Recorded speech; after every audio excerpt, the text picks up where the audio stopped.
नमस्ते दोस्तों, आज हम बात करेंगे भगवान विष्णु ने माता पार्वती के साथ छल क्यों किया था। माना जाता है कि बद्रीनाथ धाम कभी भगवान शिव और पार्वती का विश्राम स्थान हुआ करता था।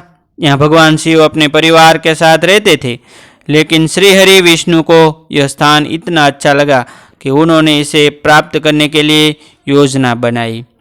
पुराणों कथा के अनुसार सतयुग में जब भगवान नारायण बद्रीनाथ आए तब यहाँ बद्रियों यानी बेर का वन था और यहाँ भगवान शंकर अपनी अर्धांगिनी पार्वती जी के साथ मजे से रहते थे। एक दिन श्री हरि विष्णु बालक का रूप धारण कर जोर जोर से रोने लगे। उनके रुदन को सुनकर माता पार्वती को बड़ी पीड़ा हुई। वे सोचने लगे कि इस भीड़ वन में यह कौन बालक रो रहा है, यह आप आया कहाँ से और इसकी माता कहाँ है। यही सब सोचकर माता को बालक पर दया आ गई।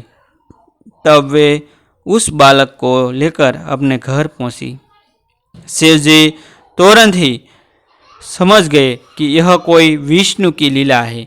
उन्होंने पार्वती से इस बालक को घर के बाहर छोड़ देने का आग्रह किया और कहा कि वह अपने आप ही कुछ देर रुक चला जाएगा।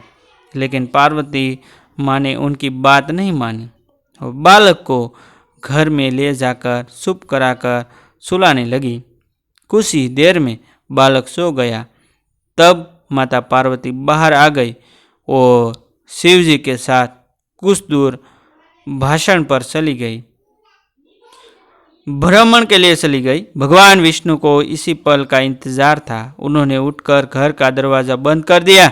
भगवान शिव और पार्वती जब घर लौटे तो द्वार अंदर से बंद था।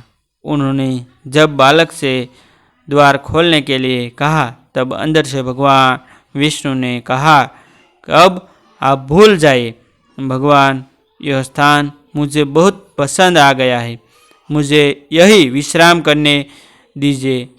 अब आप यहाँ से केदारनाथ जाइए, केदारनाथ जाइए यहाँ से।